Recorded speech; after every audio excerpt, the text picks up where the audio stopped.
berdarah amarah. April Makassar berdarah yang dikenal dengan Amarah 96. Tragedi amarah berawal dari keluarnya kebijakan pemerintah tentang kenaikan tarif angkutan umum dengan keluarnya SK Menhub pada tanggal 3 April tahun 1996.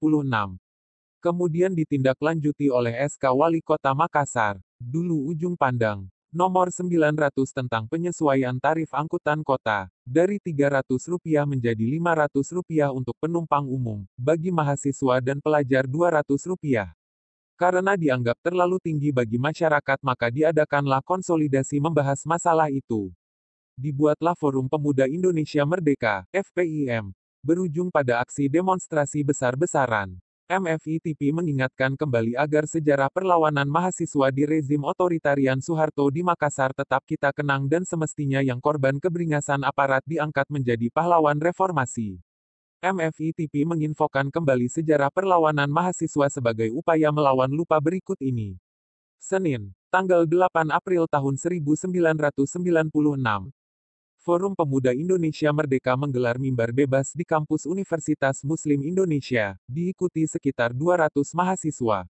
Dilanjutkan dengan aksi ke DPRD Sulawesi Selatan, menyampaikan protes mendesak untuk segera mencabut SK Gubernur nomor 93 tahun 1996 dan SK Wali Kota nomor 900 tahun 1996 tentang kenaikan tarif angkutan umum. Senin, tanggal 22 April tahun 1996. Forum Pemuda Indonesia Merdeka kembali menggelar mimbar bebas di kampus UMI, diikuti sekitar 500 mahasiswa. Kemudian dilanjutkan ke kantor gubernur untuk mengadakan dialog agar dicabutnya 2 SK tersebut. Sebelum mahasiswa diterima oleh wakil gubernur, terjadi insiden kecil antara mahasiswa dan pegawai gubernuran. Forum Pemuda Indonesia Merdeka diwakili 8 orang, akan tetapi kembali belum menemui hasil, tidak ada keputusan dan kejelasan dari pihak pemerintah daerah Sulawesi Selatan. Sementara dialog berlangsung di kantor gubernur, mahasiswa UMI melakukan aksi demonstrasi dengan membakar ban di depan kampus Jalan Urip Sumoharjo. Macet tak terhindarkan, berlangsung selama 3 jam. Aparat keamanan datang untuk menormalkan arus lalu lintas tanpa terjadi insiden. Selasa tanggal 23 April tahun 1996. Tengah hari mahasiswa UMI menggelar aksi di depan kampus dengan menahan damri yang dipalang melintang sehingga terjadi kemacetan lalu lintas. Hal ini diakibatkan mahasiswa tidak menerima sewa angkot yang tidak wajar. Misalnya dari depan kantor DPRD Sulawesi Selatan ke kampus UMI yang berjarak sekitar 500 meter harus membayar Rp500. Kedua aki damri dikeluarkan dan keempat bannya dikempeskan. Situasi ini memacetkan total arus lalu lintas di Jalan Urip Sumoharjo. Kemacetan lalu lintas mengundang aparat keamanan dari kepolisian datang untuk menangani. Dalam situasi memanas, satu truk mobil anti huru-hara muncul, tapi suasana dapat diatasi. Dandim, Letkol Art, Sabar Yudo dan Kapoltabes Kolonel Andi Hasanuddin coba bangun dialog dengan beberapa tokoh mahasiswa. Sementara dialog, datang satu truk aparat keamanan dari Garnisung yang membuat pagar betis di belakang pagar betis kepolisian. Sehingga mahasiswa mundur, lalu melempari mobil damri. Ada mahasiswa berusaha meredam dan akhirnya suasana terkendali. Dialog kembali dilangsungkan, tapi keadaan semakin memanas. Dandim bersedia mengantar mahasiswa ke DPRD, tetapi mahasiswa merasa bosan dan tidak lagi mempercayai DPR. Dialog antara mahasiswa dan Dandim tidak menghasilkan kesepakatan. Sehingga kondisi ini dimanfaatkan pihak luar dengan melempari damri. Menjelang sore hari, buntunya dialog tersebut menyebabkan aparat keamanan menyerbu masuk ke dalam kampus mengejar mahasiswa. Pengejaran dilakukan dengan pemukulan dan penembakan gas air mata. Tragisnya aparat memukuli dan menampari mahasiswi yang sedang duduk di depan Fakultas Ekonomi. Ternyata bukan hanya itu. Aparat juga merusak 100 kendaraan roda 2, satu mobil, dan memecahkan kaca gedung Fakultas Ekonomi, Pertanian, dan memasuki laboratorium mekanika teknik. Lalu memukuli mahasiswa dengan pentungan dan rotan. Bentrokan fisik ini terus berkembang secara sporadis selama 1 jam, menyebabkan mahasiswa terdesak ke belakang. Tidak kurang dari 20 mahasiswa ditangkap, digiring keluar dari lingkungan kampus. Sebelum diangkut, mereka terlebih dahulu dipukuli dan ditendang sehingga seorang mahasiswa pingsan dan lainnya luka-luka. Melihat kejadian yang tak terkendali, Kasdam 7 Wirabuana Brigjen Fahrul Rozi coba menghentikan bentrokan fisik melalui mikrofon dengan menenangkan mahasiswa dan menginstruksikan aparat keamanan untuk mundur dari lingkungan kampus, kemudian mengajak mahasiswa dialog. Kasdam 7 Wirabuana dan Dandim lewat pengeras suara mobil pemadam kebakaran memberi nasihat kepada mahasiswa dan mendengarkan tuntutan mahasiswa, yakni antara lain menuntut aparat mengganti kerusakan material dan fisik, membebaskan mahasiswa tanpa syarat sampai pukul 19 WITA. Rabu, tanggal 24 April tahun 1996. Mahasiswa UMI kembali aksi di depan kampus di Jalan Urip Sumoharjo depan kampus sejak pukul 10 WITA.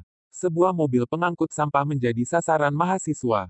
Truk itu dijadikan palang dan membalikkannya. Aksi ini dipicu rasa kekecewaan mahasiswa atas ulah aparat keamanan yang masuk ke kampus, menganiaya dan menangkap mahasiswa, merusak gedung perkuliahan, dan sejumlah kendaraan. Kemacetan lalu lintas masih dapat dilalui oleh beberapa kendaraan roda 2 dan becak. 3 anggota ABRI yang kebetulan lewat dilempari dan dipukuli oleh mahasiswa. Ketiganya akhirnya dapat meloloskan diri dari amukan massa. Kemudian menjelang zuhur, aparat keamanan dari Kesatuan Kavaleri tiba di pintu kampus, lengkap dengan persenjataan dan 3 panser.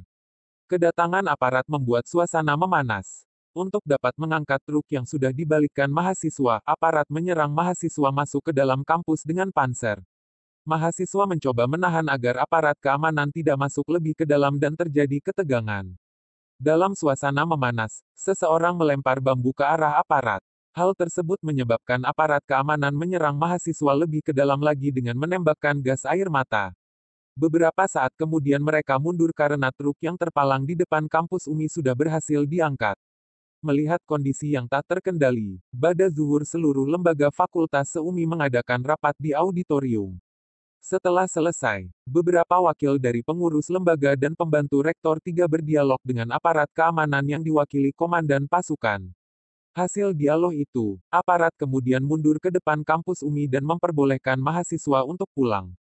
Ternyata aparat keamanan mundur, tetapi masih berada sekitar radius 3 meter dari pintu 2. Beberapa mahasiswa yang hendak pulang melewati pintu gerbang dihadang dan dipukuli oleh aparat keamanan lalu dipukuli, sehingga mahasiswa kembali masuk kampus. Aksi aparat tidak hanya sampai situ saja, tetapi kemudian kembali mengejar mahasiswa dengan 2 panser melalui pintu 2, bahkan menembakkan gas air mata hingga halaman masjid. Jamaah salat Asyar lari dan berhamburan karena tidak tahan efek pedis dari gas air mata tersebut.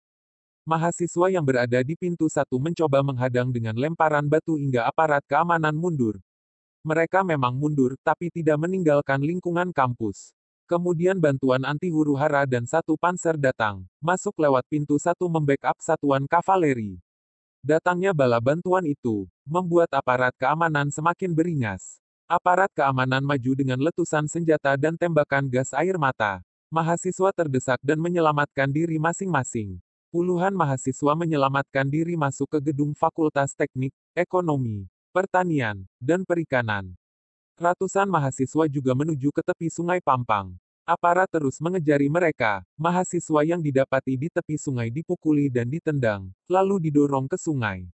Beberapa mahasiswa menyelamatkan diri dengan terpaksa terjun ke sungai. Ternyata kondisi sungai tidak menguntungkan mahasiswa karena pada tepi sungai terdapat lumpur sedalam 1 meter. Sedangkan kedalaman air 4 meter, dan arus cukup deras. Mahasiswa yang berlindung di gedung-gedung fakultas ditangkapi, ditelanjangi, dipukuli dan ditendang sebelum diangkut. Masyarakat yang menyaksikan kejadian naas itu tidak tega, lalu masyarakat mencoba menghentikan tindakan aparat, tapi mereka malah ikut dipukuli dan ditangkapi. Menjelang maghrib, aparat keamanan meninggalkan lingkungan kampus UMI dan berjaga-jaga di depan. Kemudian, masyarakat datang memberitahu mahasiswa bahwa ada beberapa yang terjun ke sungai dan belum muncul. Masyarakat dan mahasiswa berusaha mencari. Seorang mahasiswa ditemukan sekarat pada pukul 18.15 WITA, lalu segera dilarikan ke rumah sakit 45. Identitasnya tidak diketahui karena tanda pengenal hilang. Seorang lagi ditemukan dalam keadaan tidak bernyawa dengan posisi kepala sampai pinggul terbenam di lumpur. Korban bernama Chaiful Ba, umur 21 tahun, mahasiswa Fakultas Teknik Arsitektur UMI Angkatan 94. Kemudian korban langsung dibawa ke rumah duka. Hari sudah gelap, aparat keamanan mengumumkan deadline kepada mahasiswa agar mengosongkan kampus sampai pukul 19 WITA. Setelah itu mahasiswa bergerak meninggalkan kampus UMI melalui pintu 2. Saat mereka keluar, aparat keamanan yang ada di gerbang meneror dengan kata-kata kasar bahkan melempari mahasiswa batu. Praktis kampus telah dikuasai 100% oleh aparat keamanan dan mereka bermalam di kampus. Kamis, tanggal 25 April tahun 1996. Masih pagi, Jalan Urip Sumoharjo depan kampus UMI telah diblokir oleh aparat keamanan. Mahasiswa yang ingin masuk kampus dilarang. Walau demikian, mahasiswa tetap berusaha masuk dengan segala cara karena diyakini masih ada beberapa mayat yang tenggelam. Sekitar 100-an mahasiswa bersama masyarakat yang bermukim di belakang kampus UMI mengadakan pencarian korban dengan menyelam sejak pagi pukul 8 WITA. Tak berselang lama, berhasil ditemukan mayat. Korban itu bernama Andi Sultan Iskandar, umur 22 tahun, mahasiswa Fakultas Ekonomi, Akuntansi UMI Angkatan 94. Sekujur tubuhnya penuh luka. Mayat tersebut disemayamkan di Rumah Sakit 45, kemudian diantar dengan ambulans dengan kecepatan lambat diikuti ratusan mahasiswa yang berjalan kaki. Sebelum tiba di rumah duka, korban tersebut diantar ke kantor harian Fajar, dengan maksud mengkantar berita bahwa korban dianggap tidak ada hubungannya dengan aksi demonstrasi. Mahasiswa memperlihatkan luka pada sekujur korban. Mahasiswa yang berjalan kaki tidak mampu lagi membendung emosi, sehingga pada saat melintasi kantor gubernur melakukan pembakaran 3 kendaraan bermotor dari aparat keamanan dan menggulingkan 3 tiang listrik. Memasuki tengah hari, masyarakat kembali menemukan korban lagi, atas nama Muhammad Tasrif, umur 21 tahun, dengan luka pada bagian muka dan badannya, mahasiswa Fakultas Ekonomi, Studi Pembangunan UMI Angkatan 94. Korban disemayamkan di Rumah Sakit 45 dan kemudian diantar ke rumah duka. Jumat, tanggal 26 April tahun 1996. Militer tetap menguasai kampus UMI. Praktis mahasiswa tidak bisa masuk kampus dan tidak ada aktivitas perkuliahan. Identifikasi korban. Para syuhada yang gugur akibat kebiadaban militer dalam membungkam perjuangan mahasiswa menentang tarif angkutan yang mencekik rakyat. Meninggal dunia ada 3 orang, yakni 1. Syaiful Bia, umur 21 tahun, mahasiswa Fakultas Teknik Arsitektur UMI, Angkatan 94. Alamat BTN Paropo Blok D10/9 Makassar. Korban ditenggelamkan di Sungai Pampang setelah sebelumnya dianiaya oleh militer. Ditemukan pada hari Rabu, tanggal 24 April tahun 1996, pukul 18.15 WITA dengan luka memar di bagian dada dan belakang seperti bekas pukulan benda tumpul.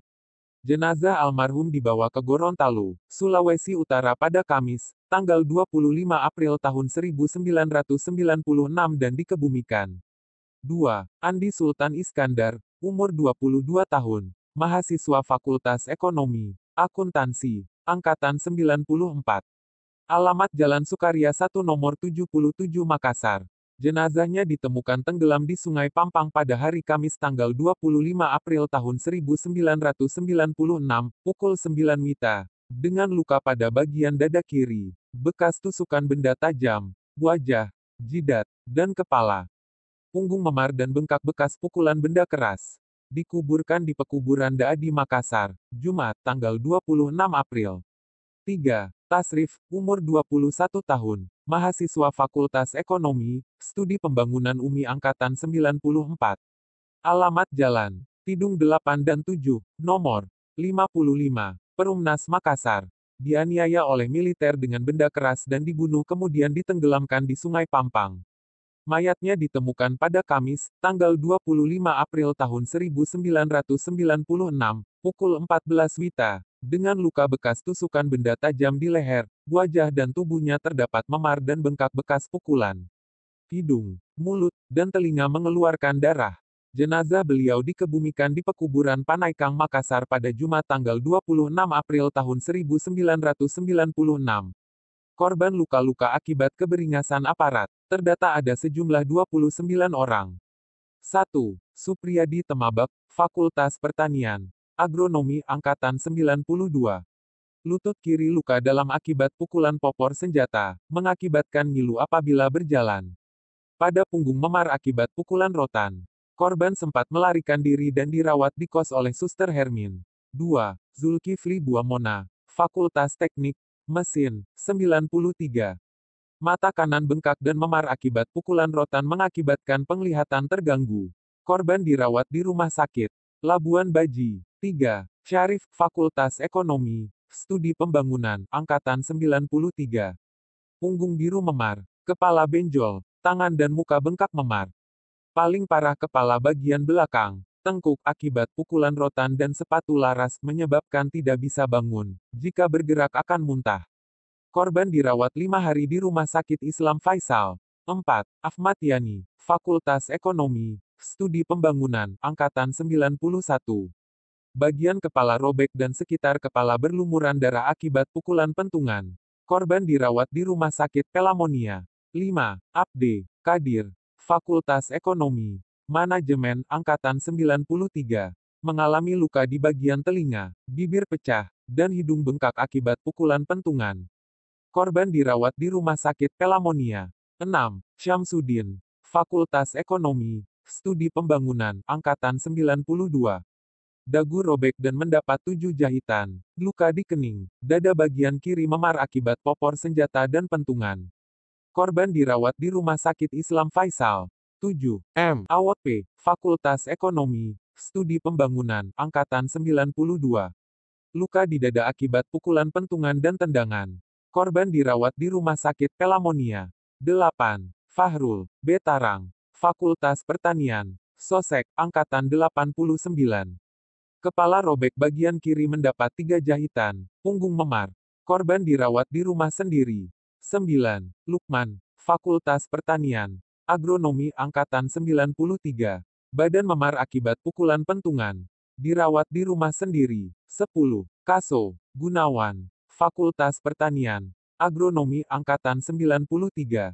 Badan memar akibat pukulan pentungan. Korban dirawat di rumah sendiri. 11. Awaludin, Fakultas Pertanian, Agronomi, Angkatan 93. Badan memar akibat pukulan pentungan. Korban dirawat di rumah sendiri. 12. Nasir, Fakultas Pertanian, Agronomi, Angkatan 93. Badan memar akibat pukulan pentungan. Korban dirawat di rumah sendiri. 13. Abde Hasbi, Fakultas Ekonomi, Angkatan 94. Badan memar akibat pentungan. Korban dirawat di rumah sendiri. 14. Arsil, Fakultas Hukum, Angkatan 94.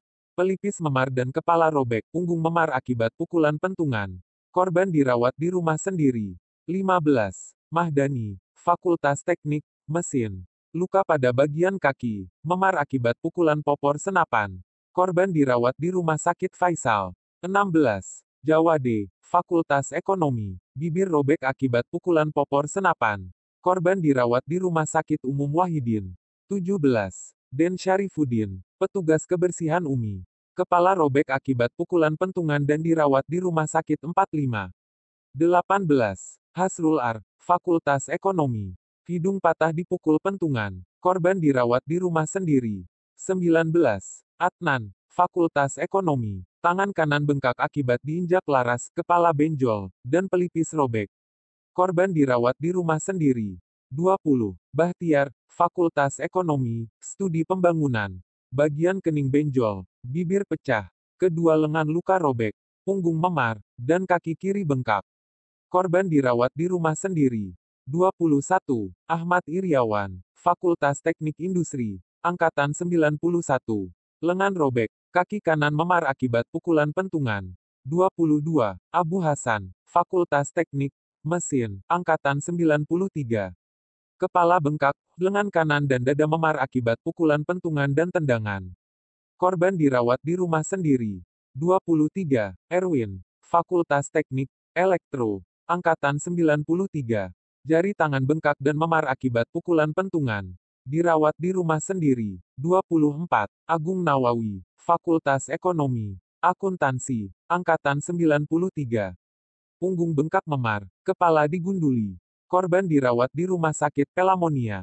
25. Ramli Wahid, Fakultas Teknik, Mesin, Angkatan 94. Luka di muka dan tubuh memar akibat pukulan pentungan. 26. Andi Kaimudin, Fakultas Teknik Industri Angkatan 93. Lengan memar akibat pukulan pentungan. Dirawat di rumah sendiri. 27. Rahmat, Fakultas Ekonomi. Bibir robek. Kepala bocor. Punggung memar. Tulang ibu jari kanan retak. Korban sempat pingsan karena mendapat siksaan. 28. Wahid, Fakultas Ekonomi. Manajemen Angkatan 94. Luka bibir robek. Kepala bocor. Punggung memar. 29. Syarif Badarudin, Fakultas Ekonomi. Manajemen Angkatan 93. Kedua tangan retak, punggung memar akibat pukulan rotan. Pada bagian kepala mendapat benturan benda tumpul dengan sangat keras sehingga menyebabkan geger otak. Sumber data, berbagai media dan pelaku, diinformasikan sebagai upaya melawan lupa.